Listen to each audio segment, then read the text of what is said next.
जाननी है आप बीजेपी के स्पोक्स पर्सन के पास जाइए। आप जानते हैं क्या आपको जानने का समय है? आपको जानते हैं आज एजुकेशन पॉलिसी भैया इसीलिए आ रही है कि आप भी आपको भी पता चल जाए। हमने तो बोला था संसद में डिबेट करिए, भागे बीजेपी के सारे सांसद। भारतीय जनता पार्टी की सरकार इसीलिए आई थी प्रदेश के युवाओं को गुमराह करके। एपीएमसी के मैनिफेस्टो में था। अभी आप देख रहे होंगे कि ये लोग कोई भी एजुकेशन की बात नहीं कर रहे हैं, सीधा ही कहाँ जा रहे हैं, चुनावों पे। सबसे पहले हवाई जहाज किसने उड़ाया? आपको पता नहीं होगा किसने उड़ाया? राइट्स ब्रदर ने। कब उड़ाया? 1903 में। लेकिन आप लोग गूगल चेक करेंगे, शिवकर बापूजी तड़पदे, आपको नाम याद नहीं होगा, 1896 उन्होंने पहले उड़ा दिया था।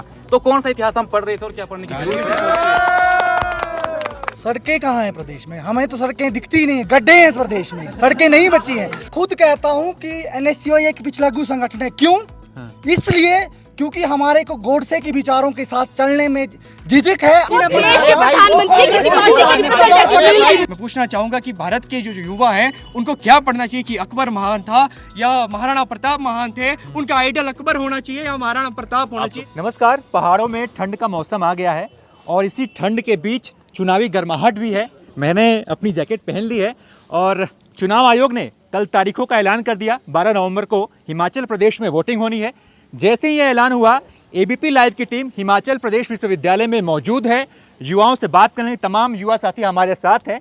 तो युवाओं के मुद्दे क्या हैं, युवाओं की बात क्या है, युवा क्या सोचते हैं, ये सब कुछ लाइव है एबीपी लाइव पर। तो क्या लगता है दोस्तों, किसकी सरकार बनेगी इस बार? एक साथ बोलो, किसकी बनेगी? कांग्रेस की आवाज ज्यादा आ रही है। जो दूसरा छात्र संगठन है ये कांग्रेस के लिए डायरेक्टली काम करता है, तो हम एक इंडिपेंडेंट छात्र संगठन है और जिसने काम किया होगा, जिस सरकार ने काम किया होगा, तो जनता उन्हें चुनेगी। बात कर रहे हैं, कांग्रेस की आवाज़ आ रही है। आपको तो पता ही है एनएसयूआई कांग्रेस का पिछलग्गू छात्र संगठन है, तो जाहिर सी बात है आवाज़ तो आएगी ही फिर कांग्रेस की। क्यों भाइयों? ये कह रहे हैं कि जिन्होंने समाज हित में काम किया उसकी सरकार बनेगी। किसने समाज हित में काम किया है? देखिए, ये सभी को पता है, पिछले 5 साल हिमाचल प्रदेश को भूखे गिद्धों की तरह नोचा गया है बीजेपी द्वारा। आप देखिए युवाओं को, 15 लाख बेरोजगार युवा है हिमाचल प्रदेश में। आपको मैं बता देना चाहता हूँ, आंकड़े बता रहा हूँ, पूर्व में रही श्री वीरभद्र सिंह जी की जो सरकार रही, 1 लाख से ज़्यादा सरकारी नौकरियाँ दी गई थी। जिस कैंपस में आप खड़े हैं ना अभी, हिमाचल प्रदेश विश्वविद्यालय में, इस विश्वविद्यालय में यहाँ पर भाजपा का अखाड़ा तो बना हुआ है, यहाँ पे भ्रष्टाचार का अखाड़ा बना है। आप देखिए, शिक्षा को बेच दिया गया है। हिमाचल प्रदेश विश्वविद्यालय में एक ऐसा कुलपति भी बैठा था जिसने अपने बेटे की फर्जी एडमिशन करी है। प्रियंका गांधी ने प्रचार का मोर्चा संभाला है। राहुल गांधी भारत जोड़ो यात्रा पर हैं और प्रियंका गांधी कहती हैं कि लड़की हूँ, लड़ सकती हूँ। तो आइए लड़कियों से भी बात कर लेते हैं। क्या लगता है, क्या मुद्दे हैं इस बार के चुनाव में? जी, अगर लड़की पे मुद्दा आपने बनाना है, अगर लड़की को मुद्दा बनाकर चुनाव जीतना है, तो मुझे लगता है कि ये राजनीति नहीं, ये गंदी राजनीति है। आप हमेशा महिलाओं को आगे कर देंगे सिर्फ चुनाव जीतने के लिए, वो कभी भी सही नहीं हो सकता। अगर चुनाव जीतना है तो सही मुद्दों पर जीतिए। राष्ट्र हित के लिए जो भी कार्य करेगा, हम उनके साथ हैं। महिलाओं के लिए क्या मुद्दे हैं इस बार के चुनाव में? जी, जैसे कि अभी कोई भी इश्यूज हैं, कुछ क्राइम्स है जो हमने देखा कि पिछले कुछ दिनों में हमारे सामने आए, तो उनको सामने लाया भी गया, उन पर कार्रवाई भी हुई। और हम आगे भी यही चाहेंगे कि जो क्राइम रेट है उसको कम करने के लिए जो है वो सरकार कठोर से कठोर जो है वो नीतियां लाए, उनको लागू करे और उनको अच्छे से इम्प्लीमेंट करे ताकि ये चीज़ें कम हो। महिलाओं की अभी बात हुई, मैं कहूँगा कि अगर देश के अंदर अगर युवाओं की भागीदारी लोकतंत्र के अंदर अगर किसी ने सुनिश्चित की है तो वो हमारे नेता राजीव गांधी थे। राजीव गांधी ने जो है 21 साल से घटाकर जो है 18 वर्ष जो है वोटिंग की जो मतदाता की जो आयु सीमा थी वो सुनिश्चित की। देश के अंदर अगर महिलाओं की भागीदारी सुनिश्चित की, तो अगर 33% अगर आरक्षण महिलाओं को देश के अंदर किसी ने दिया तो वो कांग्रेस थी। प्रियंका गांधी ने 1 लाख नौकरियां देने का ऐलान किया है। आप लोग इसके बारे में क्या सोचते हैं? कैसा ऐलान है ये? नौकरियों का रोड मैप क्या होगा? अगर जैसा एनएसयूआई के छात्र साथियों ने कहा कि पहली कैबिनेट में 1 लाख नौकरियां देंगे। हिमाचल एक छोटा सा राज्य है और ना ही हमारे पास इतना इंफ्रास्ट्रक्चर है कि हम 1 लाख नौकरी एक साथ दे सकते हैं। तो सबसे बड़ी बात ये, 1 लाख नौकरी कांग्रेस देगी कैसे? सबसे बड़ी बात ये है ना कि एक ही कैबिनेट में ऐसा संभव है 1 लाख पद भरना। आप खुद एक पत्रकार है और हिमाचल जैसा एक छोटा सा राज्य है, यहाँ पे जब भी सरकारी नौकरी निकलती है ऐसे निकलती है 2000, 1000। और ये मैं सिर्फ 2017 से 2022 तक की बात 2017 से 2022 तक की बात नहीं कर रहा, जब से हिमाचल प्रदेश का गठन हुआ है तब से लेके अब तक की बात कर रहा हूँ। तो ये पूछ लेते हैं, क्या एक ही बार में 1 लाख नौकरियों का ऐलान हो सकता है? क्या कैबिनेट से पास हो सकता है क्या? आप देखिए मेरे साथी लोग हैं, सही बात करें, मैं एक चीज कहूंगा आपको, जब हिमाचल प्रदेश में 1 लाख से ज्यादा सरकारी रोजगार पिछली गवर्नमेंट ने, कांग्रेस सरकार ने दिए है ना, तो 5 लाख सरकारी 5 लाख रोजगार की बात हमने करी है, जिसमें निजी क्षेत्र भी आता है और सरकारी क्षेत्र भी आता है, तो कोई बहुत बड़ी बात नहीं है। वीरभद्र सिंह के जाने के बाद आपकी पार्टी में जो है ना, कांग्रेस में टूट हो गई है, मतलब लोग एकजुट नहीं है। आपको लगा नहीं कल प्रियंका गांधी जी कितनी बड़ी बहुत रैली देर कर दिया ना उन्होंने प्रियंका गांधी आने में। मोदी जी 3 बार आ चुके हैं और प्रियंका गांधी पहली बार आई हैं आज। आप देखिए ना कि एक ही रैली में सब साफ हो गया। अब देखिए सारा कचरा साफ हो गया एक ही रैली में। अभी तो शुरुआत है, अभी तो ट्रेलर है, पिक्चर अभी बहुत बाकी है मेरे दोस्त। अभी क्या लगता है दोस्तों, पिक्चर क्या होगी? ट्रेलर है इन्होंने कहा। महंगाई भी एक मुद्दा रहने वाली है। हम देखते हैं कि 2 साल हमारे कोरोना काल में बीत गए, इसका आम जनता की जेब पे भी फर्क पड़ा है, लेकिन उसके बाद भी फिर भी हमारी इकोनॉमी सरवाइव कर रही है। आज ब्रिटेन को छोड़कर 5वें नंबर की इकोनॉमी बन गई है। तो जनता, आज का जो युवा है, जनता है, पढ़ा लिखा है, इंटेलेक्चुअल है, उसको पता है कि किस तरह से किसको उन्होंने सहयोग करना है, किसका समर्थन करना है, और इसका मैंने पहले भी कहा था, इसका परिणाम हमें जब रिजल्ट आएगा उस दिन पता चल जाएगा। ठीक है, हमारे साथ और भी कई छात्र हैं। आपने देखा होगा कि एनएसयूआई का बैच लगा है इनके पास, इन्होंने एबीवीपी का बैच लगाया, कुछ लोगों ने कोई बैच नहीं लगाया। तो आइए उनसे भी बात कर लेते हैं। क्या लगता है भाई, क्या मुद्दा है इस बार का? इस बार का मतलब आम मुद्दे जो होने चाहिए वो महंगाई, बेरोजगारी, हाँ। और जिस तरह से जो सामाजिक किसकी सरकार बनने वाली है इस बार? सरकार देखिए, हिमाचल का जो जनता है वो पढ़ी लिखी जनता है। हिमाचल में आप हर बार देख सकते हैं कि चेंज होता है और प्रकृति का नियम भी चेंज है। तो ये कोई ठेकेदारी नहीं है कि किसी एक की सरकार हो, ये अच्छा है। हम लोग जब यहाँ पे इस हिमाचल प्रदेश यूनिवर्सिटी में आए तो हमें अपनी गाड़ी पार्क करने में बड़ी दिक्कत हुई। क्या पार्किंग यहाँ मुद्दा नहीं है क्या हिमाचल प्रदेश में? देखो ऐसा है, हिमाचल प्रदेश एक पहाड़ी क्षेत्र है, हाँ। तो ऐसा मैदानी तो है नहीं कि हम पार्किंग कर सकते हैं, हाँ। तो पहाड़ी क्षेत्र है, यहाँ पे सड़कें तंग होती हैं, हाँ। फिर भी जितना है इतने से हो रहा है। अभी आप क्या एक्सपेक्ट करते हैं कि यहाँ पे भी एक और पार्किंग बन रही है, वैसे भी काम चल रहे हैं। और एक बात इन्होंने की थी कि मुद्दों की बात, मैं हवा में बात नहीं करूँगा, एक ग्राउंड से बात करूँगा। चुराहा विधानसभा क्षेत्र आप जानते हैं या नहीं जानते हैं? शायद नहीं जानते होंगे, मेरे साथी जानते हैं। वहाँ पे विधायक थे सुरेंद्र कुमार भारद्वाज जी। मैं जिस गाँव से आता हूँ उसका नाम है खजुआ, ठीक है। वहाँ पर सड़क बन चुकी है 1960 में, लेकिन सड़क अभी तक 8 किलोमीटर पीछे है। वो एक दूसरी सड़क है बिहाली, जो 9 किलोमीटर पीछे है अभी तक। लेकिन जब भाजपा की सरकार आई, मैं भाजपा की तारीफ नहीं कर रहा, ना ही मैं करना चाहूँगा, लेकिन भाजपा की सरकार आने के बाद वहाँ पर अभी सड़क पहुँची है, दोनों गांव में सड़क पहुंची है। वहाँ पे जाके आप देखिए लोगों की आंखों में कैसी खुशी है।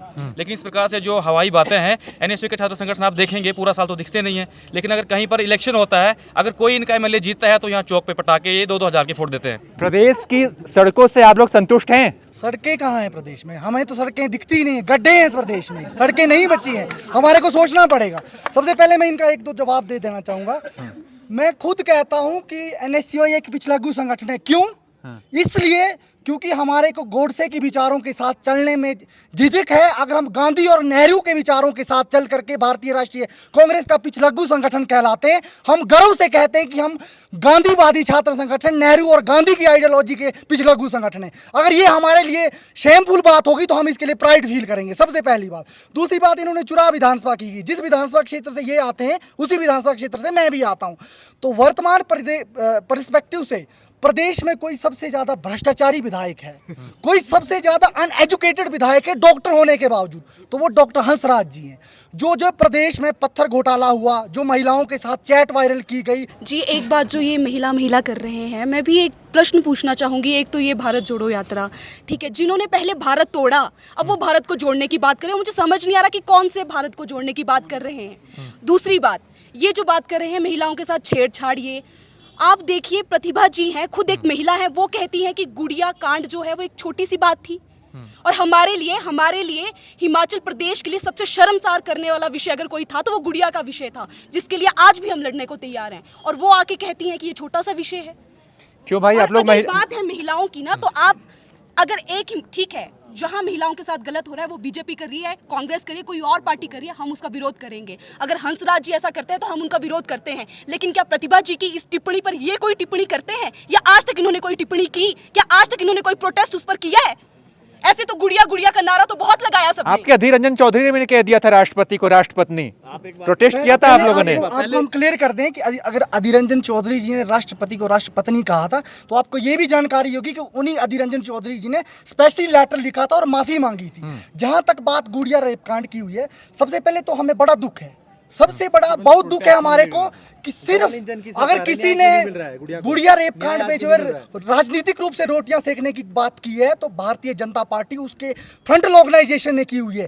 पूरे प्रदेश सरकार जब 2012 में हिमाचल प्रदेश में कांग्रेस पार्टी की सरकार थी तो जुब्बल कोट खाई नावर से लेकर के इंटीरियर एरिया पांगी तक हर जगह पे प्रोटेस्ट किए गए कि गुड़िया को इंसाफ दिलाएंगे। क्या आज गुड़िया को इंसाफ मिला? सिर्फ क्या किया गया? वोट वसूले गए गुड़िया के रेप कांड पे और देवभूमि का नाम जो है धूमिल किया गया। आपको एक बात कहना चाहूँगा, मेरी बहन ने बोला, इनकी अपनी फीलिंग है, कदर करता हूँ। मैं आपको एक बात कहना चाहता हूँ, माननीय अध्यक्षा जी ने कहा, ठीक है, माननीय अध्यक्षा वो पहली महिला है जो गुड़िया के घर पे जाके बैठी थी, जिन्होंने उनको कहा था हम आपके साथ हैं। ये बता रहे हैं कि वो उनके घर पर जाकर बैठी, लेकिन उन्होंने अभी तक इस चीज की क्लैरिफिकेशन नहीं दी कि उन्होंने ऐसी टिप्पणी क्यों की। भाई आप देखिए, जब हम कह रहे हैं ना, उन्होंने एक बात कही नहीं, अब इनको ज्यादा पता है, कहिएगा। जब हम कह रहे हैं, एनएसयू ने सबसे पहले पूरे प्रदेशों में कैंडल मार्च निकाला, हमने राजनीतिक रोटियां नहीं सेकी थी। कांग्रेस पार्टी है जिसके राष्ट्रीय अध्यक्ष एक महिला है, जिसकी राज्याध्यक्षा एक महिला है, हमारे मैडम स्टोक्स हमारी मंत्री रही है, महिला रही है, इनके आशा कुमारी जी हमारी रही है, ठीक है, हमसे सीखना पड़ेगा ना। राष्ट्रपति हैं द्रौपदी मुर्मू जी, राष्ट्रपति हैं, ऊपर से जनजातीय महिला हैं। अरे सुनिए ना, श्रीमती प्रतिभा सिंह पाटिल, कांग्रेस ने दिशा और दशा दी है। अगर कोई महिला सशक्तिकरण की बात करता है ना तो कांग्रेस पार्टी है। इन्होंने कहा कि कांग्रेस में ऐसी महिलाएं रही हैं। आप एनएसयूआई में बताइए, एनएसयूआई में कौन सी महिला आपकी राष्ट्रीय महामंत्री है या राष्ट्रीय मंत्री है? हमारी राष्ट्रीय महामंत्री जो पूरे देश का नेतृत्व कर रही हैं वो भी एक महिला है, सुश्री निधि त्रिपाठी जी। इसलिए इस चीज पे ये हमें चैलेंज ना करें कि हमारी महिलाएं कहाँ हैं, ठीक है। और दूसरी बात, ये कांग्रेस का गान गाएंगे, हमें बीजेपी का गान नहीं गाना है जो ये यहाँ पे प्रिटेंड करने की कोशिश कर रहे हैं। पिछले 6 सालों से मैं देख रहा हूँ एक ही व्यक्ति एनएसयूआई को लीड कर रहा है, वो विनू मेहता जी। मैं तालियां देना चाहूंगा। दूसरी चीज ये छात्र हितों की बात करते, जब रुस्सा सिस्टम लगा तो कांग्रेस का झंडा उठाकर कोई उसका सपोर्ट कर रहा था, तो वो कांग्रेस का जो पिठलघु छात्र संगठन है वो एनएसयूआई है। राष्ट्रीय अपना new education policy, national education policy के लोग बात करते हैं, अरे रुस्सा तो तुमने पढ़ा नहीं था, नेशनल एजुकेशन पॉलिसी भी तुमने नहीं पढ़ी होगी। 2 चीजें गिना दो कि नेशनल एजुकेशन पॉलिसी में क्या है, व्यापारीकरण छोड़ दो, बाकी चीजें उसमें क्या है, 1-2 पॉइंट गिना दो कि क्या गलत है, बताइए जरा, मुद्दों पे बात करिए ना। पॉलिसी की मैं बात कहना चाहूंगा, इन्होंने एक बात बोला, व्यापारीकरण को छोड़ के। अगर शिक्षा का ही व्यापारीकरण हो जाएगा तो शिक्षा कहाँ की रहेगी? आपको मैं एक चीज बता रहा हूँ, financially autonomy new education policy में ब्यूरो अपने कॉर्पोरेट घरानों के पास है, और कॉर्पोरेट घरानों के पास शिक्षा का जाने का मतलब आप समझते हैं ना, शिक्षा को बेचने का कार्य। हिमाचल प्रदेश में अगर प्राइवेट इंस्टीट्यूट आया ना तो माननीय पूर्व मुख्यमंत्री प्रेम कुमार धूमल जी की सरकार में यहाँ पर प्राइवेट यूनिवर्सिटीज खुली है। नेशनल एजुकेशन पॉलिसी की विनू मेहता जी बात कर रहे थे। नेशनल एजुकेशन पॉलिसी से इनको इसलिए दिक्कत नहीं है जो इन्होंने बात की, इनको दिक्कत इसलिए है कि नेशनल एजुकेशन पॉलिसी जब इंप्लीमेंट होगी तो उसके अंदर जो स्टूडेंट पढ़ेगा वो भारतीय विचार और भारतीय संस्कार सीखेगा, वो भारतीय वैल्यू सीखेगा, वो महाराणा प्रताप के बारे में पढ़ेगा, वो वीर सावरकर जी के बारे में भी पढ़ेगा, वो महात्मा गांधी के बारे में पढ़ेगा, वो भगत सिंह जी के बारे में पढ़ेगा, वो सुखदेव जी के बारे में पढ़ेगा, वो राजगुरु जी के बारे में पढ़ेगा, वो लेनिन, स्टालिन और मार्क्स और सिर्फ नेहरू के बारे में नहीं पढ़ेगा। और जो इतिहास में हमेशा पढ़ाया गया कि अकबर महान था, मैं पूछना चाहूंगा कि भारत के जो युवा हैं उनको क्या पढ़ना चाहिए कि अकबर महान था या महाराणा प्रताप महान थे, उनका आइडल अकबर होना चाहिए या महाराणा प्रताप होना चाहिए? एक चीज पूछना चाहूंगा, सकलानी जी मेरे छोटे भाई भी हैं, अच्छे छात्र नेता भी है, क्या आज से पहले संस्कार नहीं है? क्या मेरी बहनें यहाँ पे बहुत संस्कारी है, क्या संस्कार ही नहीं है? आज से पहले कोई संस्कार नहीं था। न्यू एजुकेशन पॉलिसीज के आने के बाद संस्कार पैदा। आप बात करते हैं नेहरू गांधी की, मेरी बहन एक बात कही थी, मैं भूल गया था, आपको मैं एक बात कहना चाहता हूँ। आप नेहरू आप बात करना चाहते हैं कि इस भारत देश को तोड़ा किसने? आपको पता है 2 नेशन थ्योरी किसकी देन है? सावरकर और जिन्ना की। जो मैकॉले ने एजुकेशन पॉलिसी लागू की, आज तक वही एजुकेशन पॉलिसी हमारे अपना एजुकेशन सिस्टम में चली हुई है। उस एजुकेशन सिस्टम को उखाड़ के जो मैकॉले ने लागू किया, वो भारतीय ओरिएंटेड जो भारत की जो शिक्षा है, भारतीय विचार है, भारतीय वैल्यूज है, जो भारतीय नॉलेज है, उसके आधारित अगर शिक्षा लागू होगी तो उससे दिक्कत क्या है? मैं विनू मेहता जी से पूछना चाहूँगा, उससे दिक्कत क्या है? अगर भारत में जो पढ़ने वाला विद्यार्थी है वो भारतीय जो नॉलेज है, जो विजडम है, उसकी आज अगर हम देखें तो हम लोगों को ये पढ़ाया गया कि जो इंडिया का है वो गलत है, जो वेस्ट का है वो अच्छा है। अरे भैया भैया अपना जो नॉलेज सेंटर है जब तक उसको हम लोग एक्सप्लोर ठीक है। नहीं करेंगे कैसे पता लगेगा? आप अभी हिमाचल प्रदेश सरकार की भाई मैं एक पॉइंट बताना चाहता हूँ इसके ऊपर। कौन सी पुस्तक में लिखा गया है कि बंगाल का इंसान अच्छा है, हिमाचल का इंसान बुरा है? मुझे तो नहीं लगता है। हिमाचल प्रदेश ने एक से बढ़कर एक एकेडमिशियन दिया है। जयराम ठाकुर ने 5 बड़े काम कौन से किए जिसको आप गिना सके और बता सकें कि हाँ इन मुद्दों पे उन्हें वोट करना चाहिए? हिमाचल प्रदेश में 12 डिस्ट्रिक्ट जिले हैं, उसमें से अगर एक अलग विश्वविद्यालय खोलने की मांग रखी तो सबसे पहले हिमाचल प्रदेश में विद्यार्थी परिषद ने रखी। उसी के परिणाम स्वरूप आज मंडी में भी एक सरदार पटेल क्लस्टर विश्वविद्यालय खुला हुआ है। कोई ऐसा है जो जयराम सरकार की 5 खूबियां गिना दे? जी अब स्टूडेंट्स के मैटर में बात करना चाहूँगा। वैसे तो जयराम सरकार की बहुत सारे खूबियां हैं, हम खूबियां भी बोलेंगे। 1 2 3 4 5 पहली बात ये बताना चाहूँगा कि हमारी विद्यार्थी परिषद की डिमांड थी कि हमें स्टूडेंट्स एचपी यूनिवर्सिटी के अंदर 3,000 रुपये जो है वो कुछ न कुछ स्टाइफंड दिया जाए, जो जयराम सरकार ने दिया हुआ है। नंबर 2, हिमाचल प्रदेश, अपर हिमाचल और लोअर हिमाचल इस प्रकार का अलग अलग तरह का यहाँ पे जियोग्राफी है। तो हमारी ये डिमांड थी कि यूनिवर्सिटी जो है वो एक अलग सी खुलनी चाहिए ताकि बैलेंस बना रहे हो। सरदार पटेल यूनिवर्सिटी जो है वो मंडी में ओपन हुई है। तीसरी मैं आपको बताना चाहूँगा कि आज से 10 दिन पहले 12.72 करोड़ रुपया केंद्र सरकार की तरफ से हिमाचल प्रदेश सरकार को डिफरेंट कॉलेजेस के लिए दिया गया थ्रू रूसा फंड। और चौथी उपलब्धि, हमारे पास 11 कॉलेजेस ऐसे जयराम सरकार के दौर में खुले हुए हैं जो अलग अलग जगह पे, क्योंकि यहाँ पे कुछ ऐसे भी स्टूडेंट्स हैं जो जिनको 4-4 घंटे लग जाते हैं कॉलेज तक पहुँचने में, तो छोटी छोटी जगहों पे कॉलेजेस जो है वो खोले गए। और उसके बाद लास्ट बात में 7 लाइब्रेरीज हिमाचल प्रदेश के अंदर डिफरेंट विभिन्न जगहों पे, और लेटेस्ट एग्जांपल बिलासपुर के घुमारवी में एक जो लाइब्रेरी जो स्टूडेंट्स के लिए खोली गई है। मौसम में ठंडक है, मुद्दा गर्म है और बहस भी गर्मा गर्म हो रही है। हम जान लेते हैं भाइयों से कि 5 ऐसी चीज़ें जो आप पसंद नहीं कर रहे हैं जयराम सरकार की। युवाओं का, हिमाचल प्रदेश के युवाओं के भविष्य को बर्बाद किया। ठीक है। हिमाचल प्रदेश के जो हमारी प्राकृतिक संपदा है उसका हनन किया। महिलाओं के साथ अत्याचार, महंगाई, बेरोजगारी। बताने को एक बात कहूँ आपको, 0 है ये सरकार। पुलिस भर्ती घोटाला जो प्रदेश का सबसे बड़ा घोटाला था, हिमाचल प्रदेश विश्वविद्यालय में प्रोफेसर शिक्षक भर्ती घोटाला सबसे बड़ा घोटाला था, जो इनएलिजिबिलिटी के लिए जो सबसे बड़े पैरामीटर्स किसी ने खड़े किए तो जयराम सरकार ने खड़े किए। देश के अंदर हालात आज ये है कि जब देश गुलाम हुआ करता था उस समय भी जो है खाने की जो वस्तु है उस पर जीएसटी नहीं होता था, उस पर कोई टैक्स नहीं होता था। लेकिन आज देश के अंदर हालात ये है कि खाने के वस्तुओं पर भी जो है आज जीएसटी लगा दिया गया है। देश को जो है आज बेच दिया गया है 2 लोगों के पास। जीएसटी की बात भाई ने कही, मैं एक बागवान किसान परिवार से आता हूँ, तो मैं आपको बताना चाहता हूँ, हालात देखिए। जीएसटी, कृषि पर कभी जीएसटी नहीं लगा। जीएसटी वो बात छोड़िए, आप शिक्षा की बात करिए ना, पुस्तक के ऊपर जीएसटी लग गया। अभी इन्होंने बोला कि जीएसटी की बात करी, बोला मैं किसान परिवार से आता हूँ। बड़ा साधारण सा उत्तर है। 3 बिल्स केंद्र सरकार ने लाए थे ताकि ये जो इश्यूज, जो भाई साहब के इश्यूज है उसमें सॉल्व किए जाए, लेकिन कांग्रेस सरकार ने इस प्रकार से पूरे देश में इनको विरोध फैलाया कि ताकि, और वो आएंगे तब आने देंगे आप लोग ना। हम किसान हैं, हम भैया बागवान नरेंद्र हैं, मोदी हमें ने पता है। पिछले 5 वर्षों में इतनी रेल यानी कि जितनी 15 दिन में कर दी है। क्या कारण है ये? कारण एक है कि हिमाचल के लोगों ने मन बना लिया है कि अगर काम किए होते हिमाचल में तो रैलियों की जरूरत नहीं, डेरा डाल के बैठे हुए हिमाचल में। आप देख सकते हैं हमारी एक रैली से काम हो चुका है।